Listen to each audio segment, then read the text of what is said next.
Hoje vamos explorar 3 tópicos cruciais para o início da nossa jornada no conhecimento geográfico: a Terra no espaço, os principais movimentos da Terra e suas consequências, e posições de lugares e suas consequências. Vamos começar nossa jornada explorando a estrutura e movimentos da nossa casa cósmica, o planeta Terra. Primeiro, mergulharemos na compreensão da Terra no contexto do espaço sideral. Discutiremos sua estrutura e composição, explorando como esses aspectos influenciam na sua interação com o universo. Em seguida, abordaremos os movimentos fundamentais da Terra, rotação e translação. Vamos entender como esses movimentos influenciam eventos cotidianos como o ciclo de dias e noites e as estações do ano. Além disso, exploraremos a localização da Terra no sistema solar e o universo, ampliando nossa compreensão de nosso lugar no cosmos. A Terra, o nosso planeta, é o terceiro a partir do Sol, e isso coloca a Terra em uma posição única, o que permite que ela tenha características únicas no conjunto dos planetas do sistema solar. É a única região onde é possível a existência de água na forma líquida, algo fundamental para a vida como nós conhecemos.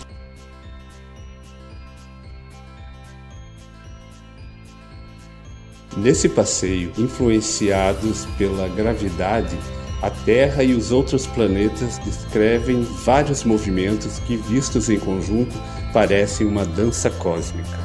Dentre esses movimentos, temos 2 que são extremamente importantes para entender vários processos que ocorrem ao longo do tempo dentro de uma escala da vida humana. Características do movimento de rotação da Terra. A Terra realiza esse movimento de rotação em torno de seu próprio eixo, uma linha imaginária que atravessa o centro do planeta, indo de um polo a outro.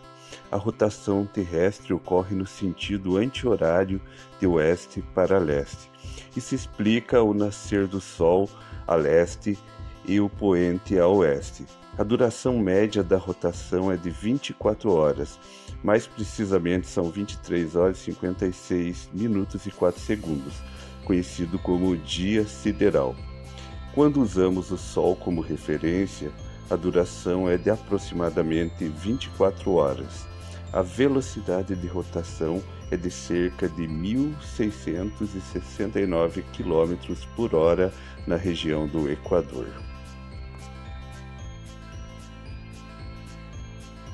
Agora, vamos explorar algumas das principais consequências do movimento de rotação da Terra. A primeira grande consequência que percebemos é a sucessão de dias e das noites. A parte do planeta que recebe maior incidência solar está no período diurno, enquanto a parte oposta encontra-se na escuridão, no período noturno. Durante o verão, os dias são mais longos que as noites, e no inverno os dias são mais curtos que as noites. Na primavera e no outono, os dias e as noites têm uma duração aproximadamente igual. Isso ocorre devido ao eixo de inclinação da Terra em relação ao plano da eclíptica solar. A rotação da Terra também é responsável pela criação de diferentes fusos horários. À medida em que a Terra gira, diferentes regiões da Terra entram na luz solar em momentos distintos, criando diferentes horas locais. Os fusos horários permitem que coordenemos atividades globalmente, considerando a variação do tempo. Por hora é isso que veremos, mas esse assunto será explorado mais profundamente em aulas futuras.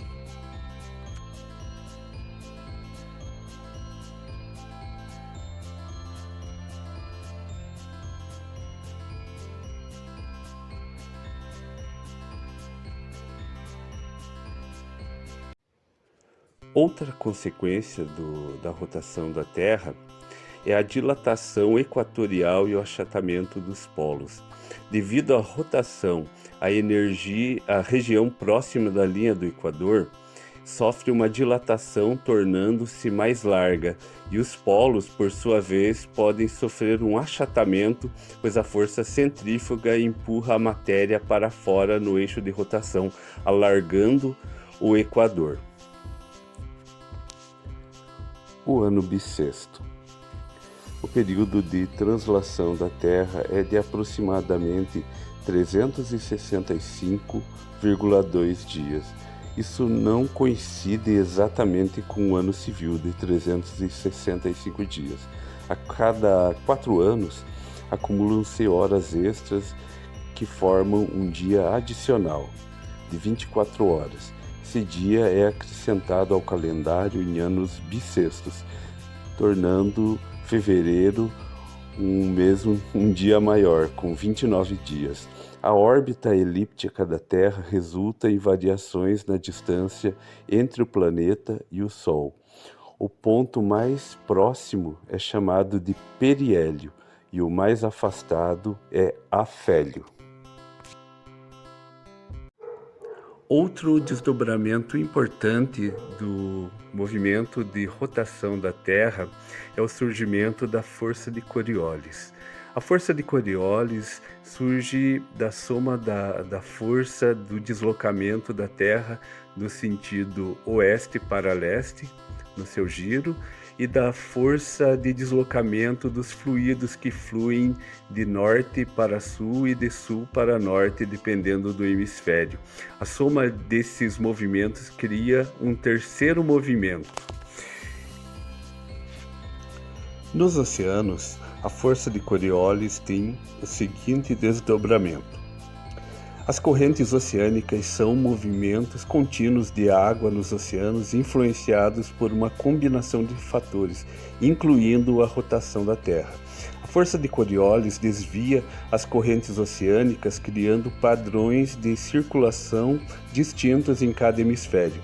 No hemisfério norte, as correntes tendem a se curvar para a direita, enquanto no hemisfério sul elas se curvam para a esquerda. O exemplo notável é a corrente do Golfo, que flui do Golfo do México para o Atlântico Norte, influenciando o clima das regiões costeiras. Algo semelhante ocorre nos outros oceanos. A força de Coriolis também tem um papel importante na circulação atmosférica. A rotação da Terra também afeta a circulação atmosférica, criando os ventos predominantes e os padrões climáticos. A força de Coriolis desvia os ventos em movimento, resultando na formação de sistemas de alta e baixa pressão e na distribuição global do calor. No Equador, onde a velocidade da rotação da Terra é maior, o ar quente tende a subir, criando uma zona de baixa pressão conhecida como zona de convergência intertropical.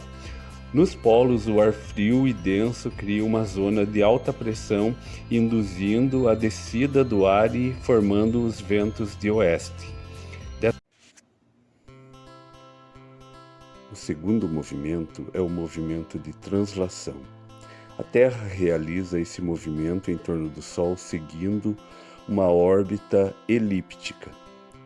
Ou seja, essa órbita não é perfeitamente arredondada, ora se aproximando mais do Sol, ora se afastando dele. O Sol ocupa um dos focos dessa elipse e os planetas, incluindo a Terra, descrevem essa trajetória. A velocidade de translação varia conforme a distância do planeta ao Sol. Por exemplo, Mercúrio leva cerca de 88 dias para completar uma volta, enquanto Netuno leva 163 anos. Já a duração da translação da Terra é de 1 ano aproximadamente.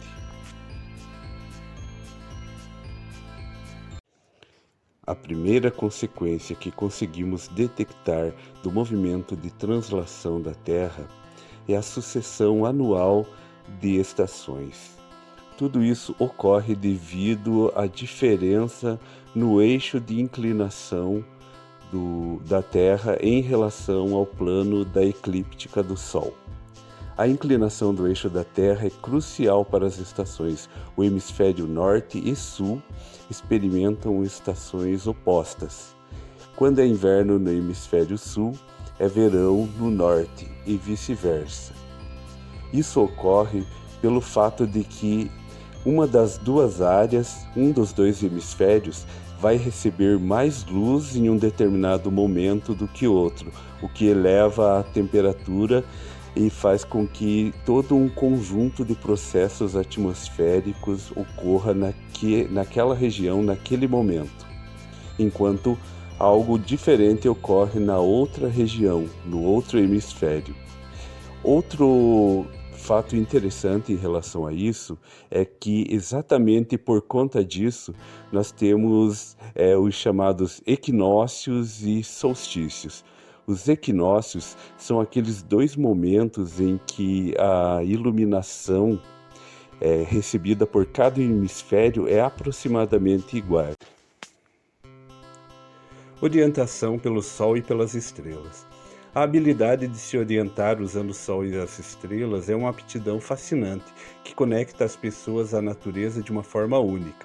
Além de sua utilidade prática, ela nos lembra da importância de compreender e respeitar os ciclos naturais e os movimentos celestes.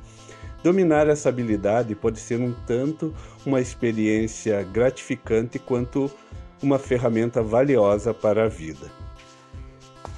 A navegação celeste é uma arte antiga que se baseia na observação do céu para determinar as direções e localizações. Antes da era dos GPS e das bússolas magnéticas, as pessoas dependiam do Sol, das estrelas e dos astros para se orientarem. O Sol é uma fonte primária de orientação diurna. Durante o dia, ele se move de leste para oeste no céu, proporcionando uma referência constante para determinar as direções. O uso de sombra pode ser uma técnica eficaz para encontrar direções cardinais. Por exemplo, no meio-dia solar, uma sombra projetada por um objeto aponta para o norte no hemisfério sul. Durante a noite, as estrelas se tornam ponto de referência cruciais. Essa técnica é bastante antiga e conhecida dos povos antigos como os polinésios, que se utilizavam dela para se orientar através do Oceano Pacífico, ou dos indígenas brasileiros que faziam o mesmo uso dessa técnica.